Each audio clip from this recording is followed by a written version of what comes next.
The chamber was suffocating. Glass walls rose around General Alexander Drake, gleaming under the sterile white lights of Zypharian Prime's Grand Tribunal Hall. Beyond them, a sea of alien faces, their iridescent skin reflecting the orange glow of the flames, licking at the edges of the containment pod.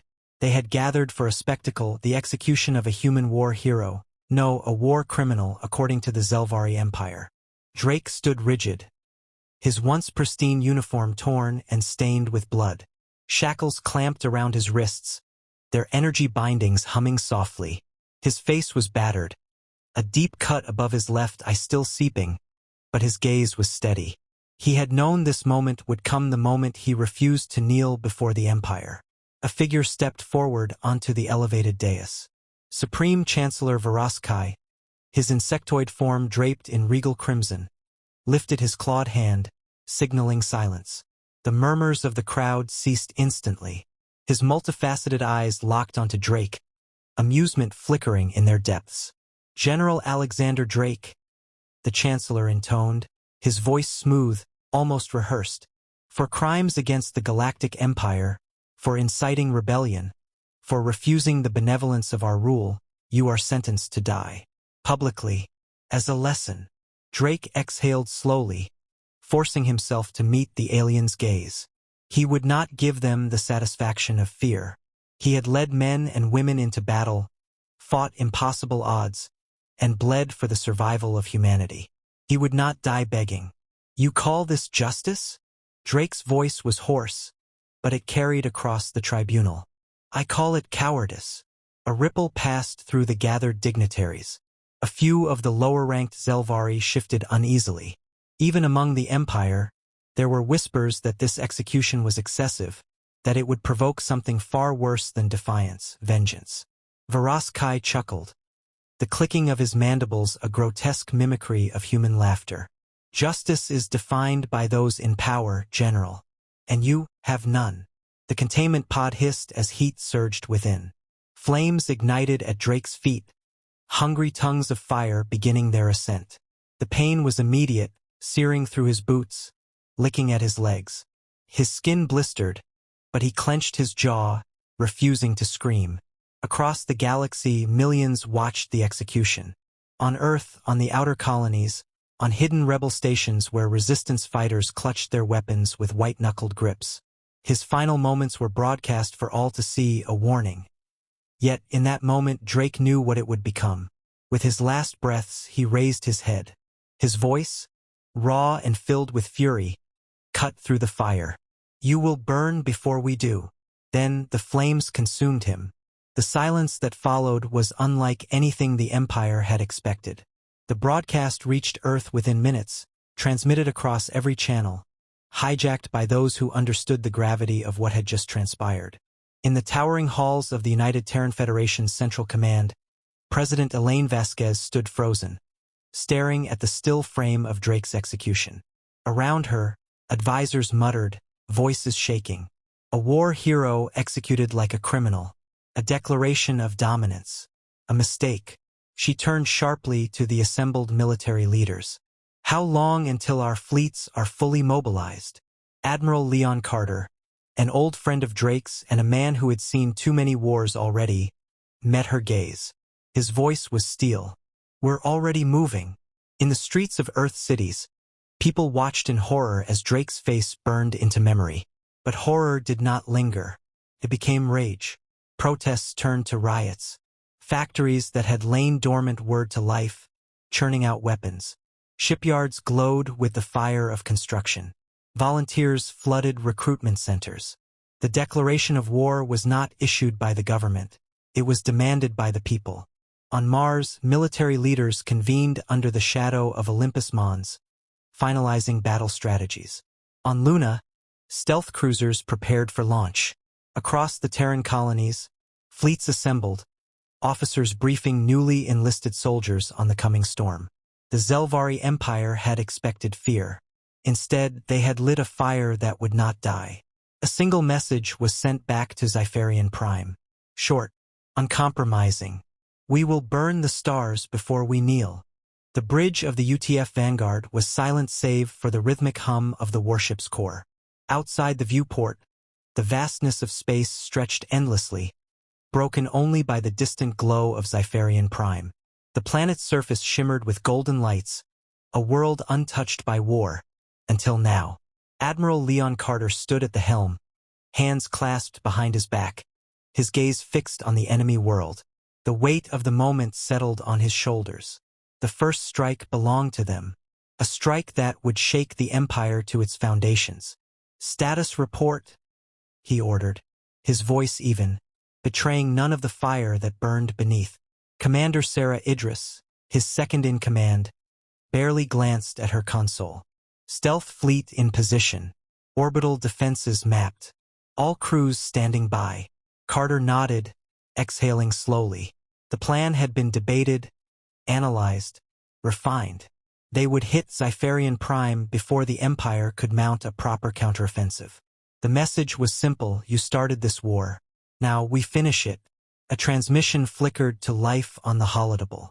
General Marcus Hale, leading the ground assault, appeared, his face set in grim determination. "We're ready. Once your ships take out their orbital defense grid, we move in. We have one shot at this, Leon." Carter met his old friend's gaze. "Then let's make it count." He turned back to the bridge.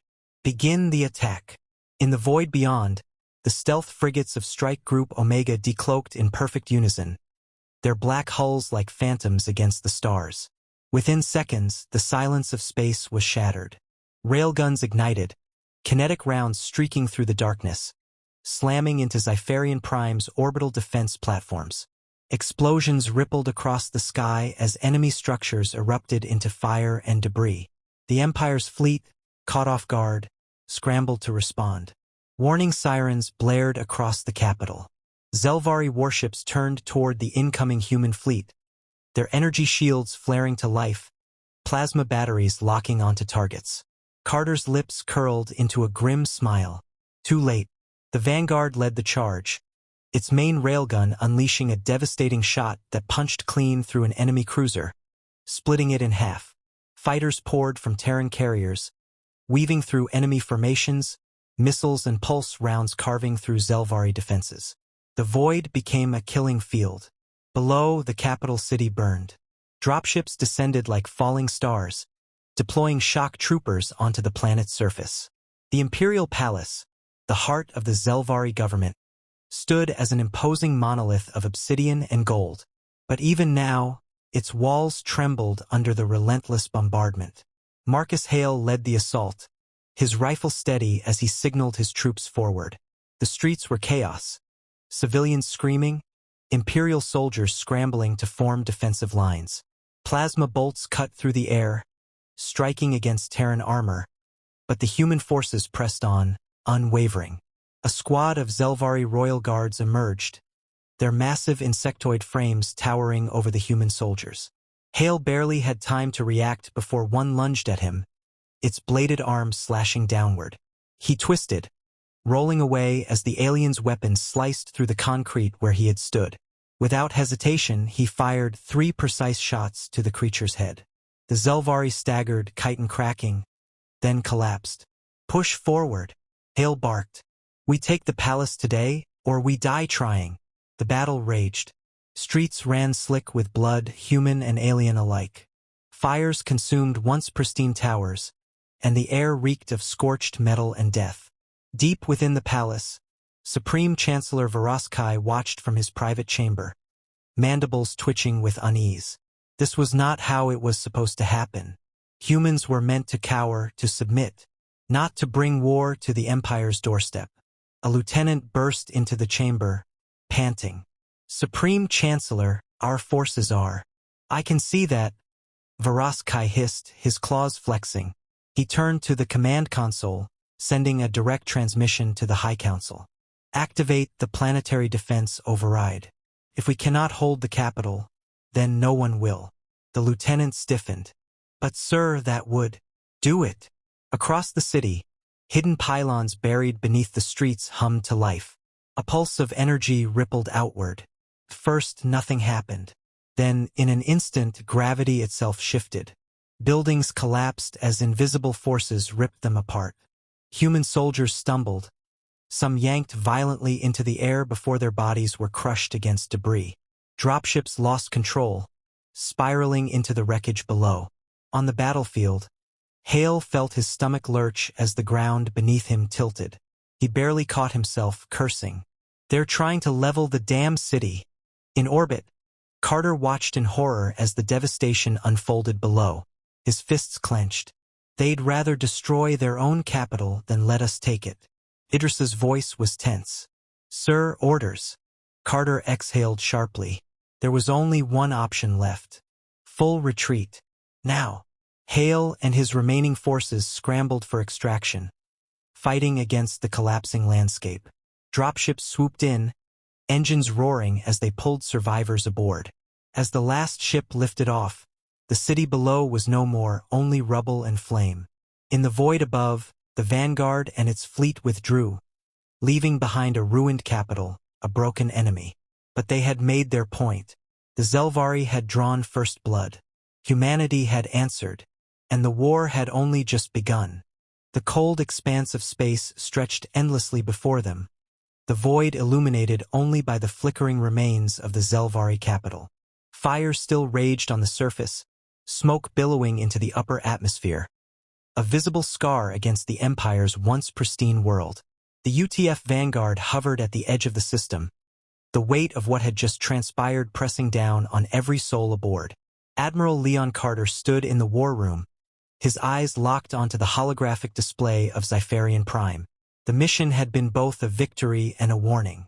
The Zelvari had underestimated humanity's resolve, but now the true war would begin. The retaliation would be swift, merciless. They all knew it.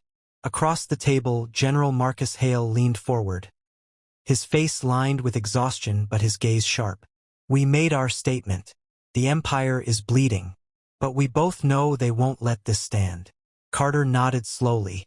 "Their response will be overwhelming. The only question is when and where." A transmission alert pulsed on the holodeble. Carter tapped the console, and the flickering image of President Elaine Vasquez materialized. Her expression was unreadable, but the tension in her posture was unmistakable.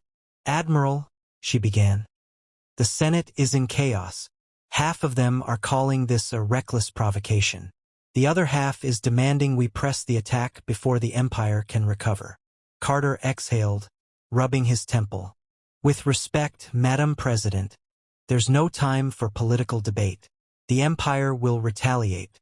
We need to be ready." Vasquez's lips pressed into a thin line. "I'm authorizing full wartime mobilization.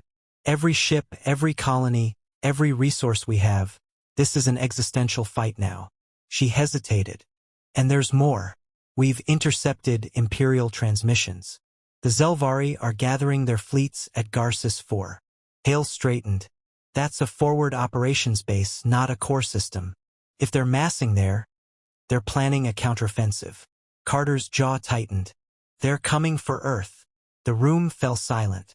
No one needed to voice what that meant. If the Empire struck at the heart of humanity, the devastation would be catastrophic. Hale broke the silence, his voice firm. "We don't wait for them. We take the fight to Garces 4. Hit them before they can strike." Vasquez hesitated, then gave a single nod. "I'll leave the battle plans to you, Admiral. But understand this, Earth cannot fall." The transmission cut out. Carter turned to his officers. "We prepare for war." Within hours, the fleet was in motion. Carriers, cruisers, and dreadnoughts surged forward, forming the largest armada humanity had ever assembled. Engineers worked tirelessly, refitting weapons, reinforcing armor. Soldiers trained with relentless focus, knowing the coming battle would decide their future. As the fleet hurtled toward Garces 4, Carter stood on the bridge, watching the endless void beyond. Somewhere out there, the Empire was preparing. The final confrontation was near, and humanity would not kneel. The fleet emerged from slipspace like a storm breaking upon the shores of an unprepared world. Garces 4 loomed ahead, its surface a patchwork of military complexes and weapons platforms. Orbiting above it, the Zelvari armada was vast, hundreds of warships arranged in brutal precision, their formations disciplined, their intent unmistakable. This was no mere defensive force. This was an invasion fleet, primed to strike at the heart of humanity. Admiral Leon Carter stood at the helm of the vanguard, his expression carved from stone. Every sensor, every tactical readout confirmed what he already knew. They were outnumbered. The Empire had committed its might to this battle. But they had not accounted for one thing: human fury. "Bring us in," Carter commanded. "All ships, engage at will." The void erupted into chaos. Railgun slugs, plasma bursts, and missile salvos filled the darkness between the fleets, lighting space with violent energy. Human destroyers wove between behemoth Zelvari warships, launching torpedoes into their exposed flanks. Carrier-based fighters swarmed like angry hornets, dodging streaks of plasma fire to tear through enemy ranks. On the planet below, General Marcus Hale led the ground assault. Drop pods slammed into the fortified surface, disgorging armored troops who charged headlong into the Zelvari defenses. The fighting was merciless, streets littered with bodies, the air thick with the acrid scent of burning metal and flesh. A massive Zelvari warlord, clad in shimmering battle armor, emerged from the wreckage of a fallen tower. It towered over Hale, its mandibles clicking in what might have been amusement. It lunged, its bladed limbs carving the air with deadly precision. Hale barely dodged the first strike. The second clipped his shoulder, sending a burst of pain through his arm. Gritting his teeth, he raised his rifle and fired, the rounds slamming into the warlord's chitinous hide. Staggered but did not fall. "Damn thing just won't die," he muttered, rolling to avoid another swipe. Then, from the smoke, a railgun shot speared through the warlord's torso, splitting it in half. Hale turned to see one of his troopers lowering their weapon, visor reflecting the fires of war. "Keep moving," Hale barked. "We take the command center, we take this planet." Above, the battle reached its crescendo. The vanguard roared through the enemy lines, its main cannon charging for a final, decisive strike. Carter watched the tactical display, heart pounding. If they failed now, Earth would burn. Fire! The railgun unleashed its fury. The Zelvari flagship, the heart of the enemy fleet, erupted into a blinding inferno. The Empire's forces wavered. In that instant, Carter saw what he had been waiting for: hesitation. "Press the attack," he ordered. "End this." As the human fleet surged forward, as the Zelvari lines crumbled, one truth became clear. Humanity had been underestimated, and now the galaxy would remember their wrath.